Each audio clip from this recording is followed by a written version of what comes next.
Most music theory books that deal with melody in any significant way classify melody by type.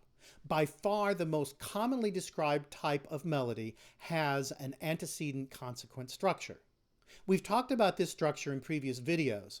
I'd like to talk about some other types of melodies today. In the second volume of his Lyra, A.B. Marx describes a kind of melody that he calls a gonglike saat. I would describe this kind of melody as arrived at music, stable music that is structured like going to music. Here's Marx's example. Notice that the melody is made from a short motive, the first two measures that is sequenced. First up a step, then down a fourth, until a cadence is reached in the 12th measure. This type of melody has definite phrase structures and definite cadences, like arrived at music, but is made by sequencing motives, like going to music. Marx felt that this melody could be improved with the addition of a second cadence, so he added 4 more measures at the end to give the melody a more definite ending. Marx included an exhaustive catalog of possible variations on this formula, including different cadences, different continuations of the motive, and rhythmic alterations. He even transformed it into a kind of antecedent-consequent phrase structure. I think that Marx's point was that in spite of the mechanical nature of the sequencing process, the composer has many different options when deciding on the final form of a melody of this type. In his book, Explaining Music, Leonard B. Meyer devoted a considerable number of pages to what he called melodic structures. These structures are primarily concerned with a kind of gravitation toward tonic, a melodic motion toward tonic. This movement is primarily accomplished through stepwise motion. He wrote that once a linear motion is begun, conjunct motion implies continuation to a point of relative stability.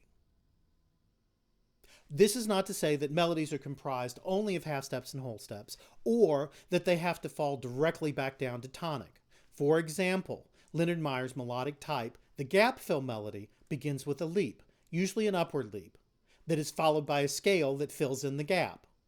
Twinkle, Twinkle, Little Star is a great example of this kind of melody.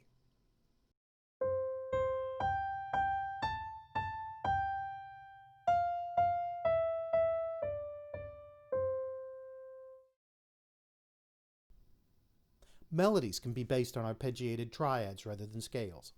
Meyer cites an example from the Brahms Fourth Symphony.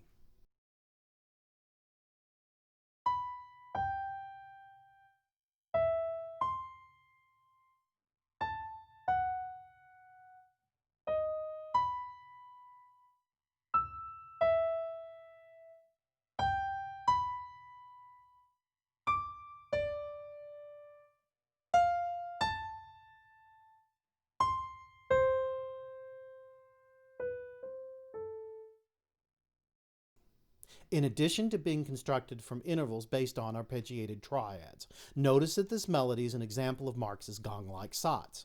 It is comprised of a sequence that is broken at its end by a cadence formula.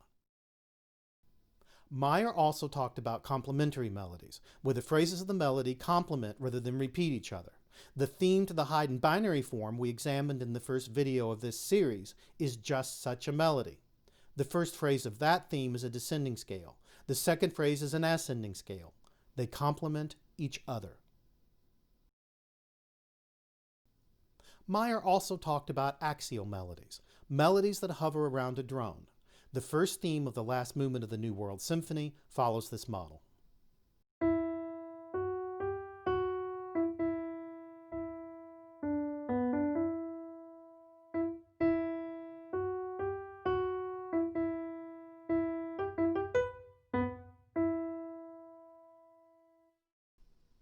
Ernst Toch also wrote extensively about melody in his book, The Shaping Forces of Music.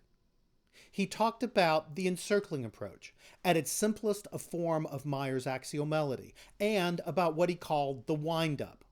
Here's Toch's example from Schubert's Rosamunde Overture.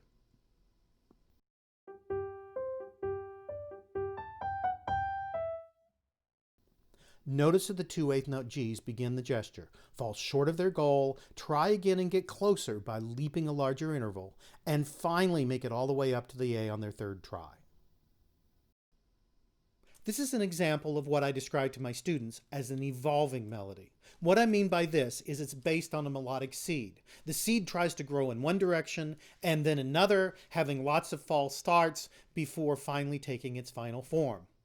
This is a lot like what improvisers do. When they come up with an idea, they play with that idea, they try various things, and then eventually create an entire solo. Here's an example from the opening of one of my own pieces, Hymn Tunes 2.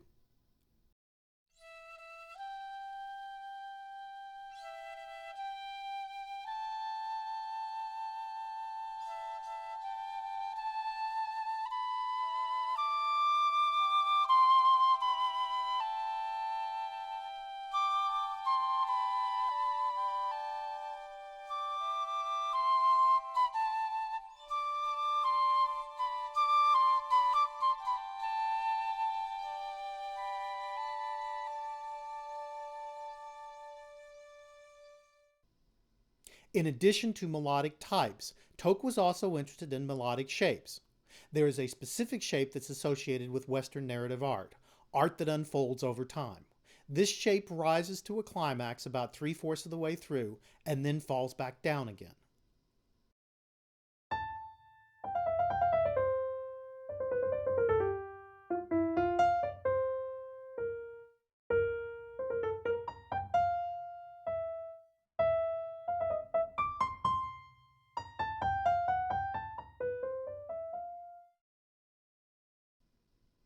While many melodies follow this shape, many do not, and Toke gives numerous examples. Still, his point is well taken. Melodic shape is an important part of melodic structure. Toke was also concerned about rhythm and phrase structure and how they apply to melody. Rhythm is as important as pitch in determining melodic identity. Toke demonstrated this point by presenting an example of an 18th century melody by J.L. Krebs. He compared it to a well-known song by 19th century American Stephen Foster.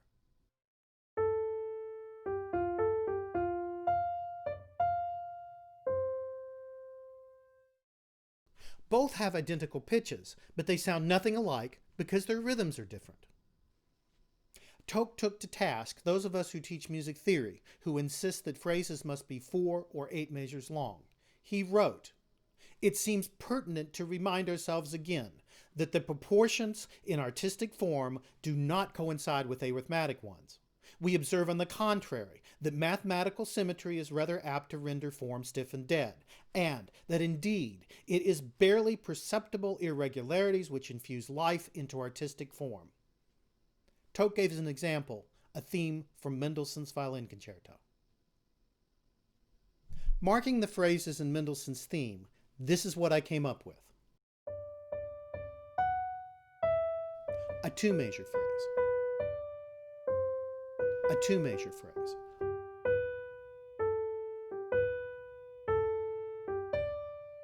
A 4 measure phrase.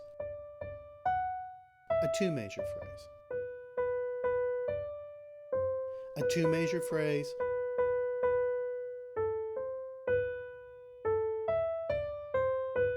A 4 measure phrase.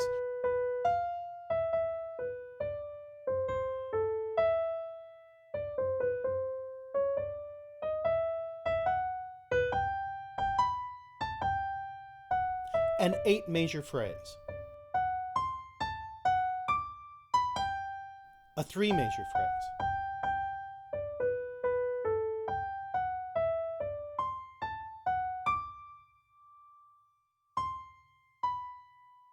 A 7 measure phrase.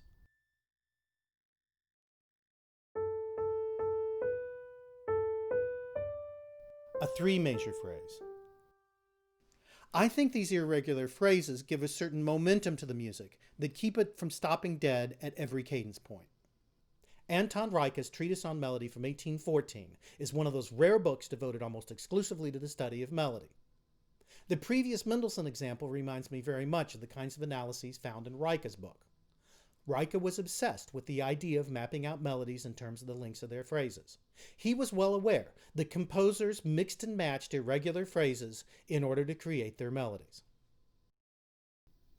For example, in his analysis of an aria from Mozart's Marriage of Figaro, He marked every phrase with its length and measures. Under the first bracket it says, in French, rhythm of 4 measures. The second bracket is marked the same. The next bracket is marked the rhythm of 3 measures. The next one is marked the same. Incidentally, Riket's treatise is famous for his description of what he called the grand binary form. This form is often cited as an early description of sonata form. One of the great mysteries in the history of music theory is that nobody seems to have written an extensive, clear description of sonata form in the 18th or early 19th centuries. Thousands of composers were using the form, admittedly many of them in idiosyncratic ways, but still you would have thought somebody would have written a clear description of sonata form before A.B. Marx did in the middle of the 19th century. Riket did describe a form having a theme which terminates in the original key, and with perhaps some, quote, little transitory modulations. A second part, which can modulate, but returns to the original key and, quote, so transfers a great part of the idea of the first part in the dominant to the tonic. This sounds like sonata form. Riket even goes so far as to say that this form is used, quote, for the first pieces in sonatas. The problem is, all of the examples in his treatise are vocal, and these bear little resemblance to instrumental sonatas. For example, the Mozart aria has 2 themes at the beginning, one in E flat and a second one in B flat. But there's no transition, no going to music between these themes. There's no transition after the second theme either, just an abrupt return to the original theme and key. Riket labels this second part. Usually in a sonata form, we think of the development as the second part. But the development's usually not in the tonic key. Maybe this is the recap, but the second theme doesn't return here, in the tonic or otherwise. What we get instead is new material. Riket's second analysis is of an aria by Cimarosa. This begins with an andante theme in E flat. The second part of the binary also starts in E flat, but with a different theme and a new tempo, allegro vivace. It's really hard to see this as a sonata form. Before we leave the topic of melodic types, we should probably talk a bit more about Rudolf Reddy. Rudolf Reddy describes 2 types of melodies in his book, Tonality, Atonality, Pantonality. These 2 types of melodies are based on 2 types of tonality. One is melodic tonality, the other is harmonic tonality. Melodies written according to melodic tonality have all of their pitches related to tonic. This is the type of melody that was prevalent before the Common Practice period and after the Common Practice period, roughly 1600 to 1900. Harmonic tonality is the kind of tonality that's found in classical music. Reddy suggested an experiment. Listen to the following 2 melodies. One is an ancient Hebrew chant, one's a melody by Mozart.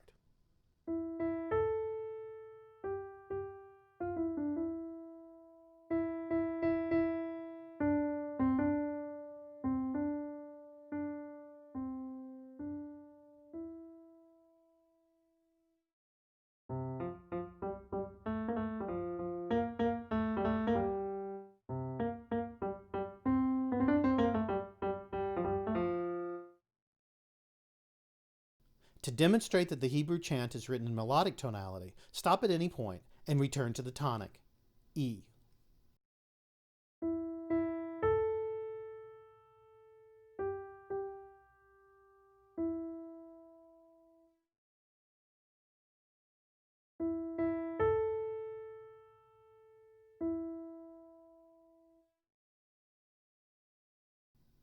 These truncated examples should be satisfactory because all pitches of this type of melody relate to tonic. You can therefore end anywhere. This should not be the case with the Mozart melody. For example, ending on the B natural in the second part of the tune doesn't lead well back to tonic, F.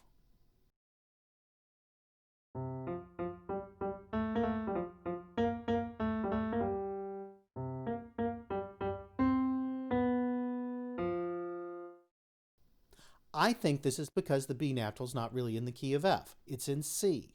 So it should sound better to take the B natural to a C.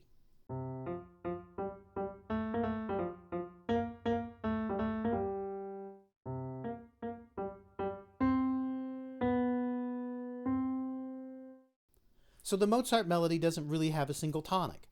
Maybe it moves from F to C. Let's try another place. Let's take a D back to an F.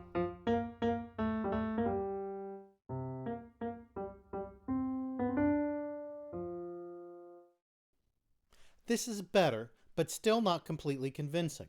Since this is supposed to be harmonic tonality, let's see if adding some harmony helps make these pitches feel more connected. I'll add the simplest chords I can think of and not worry too much about voice leading.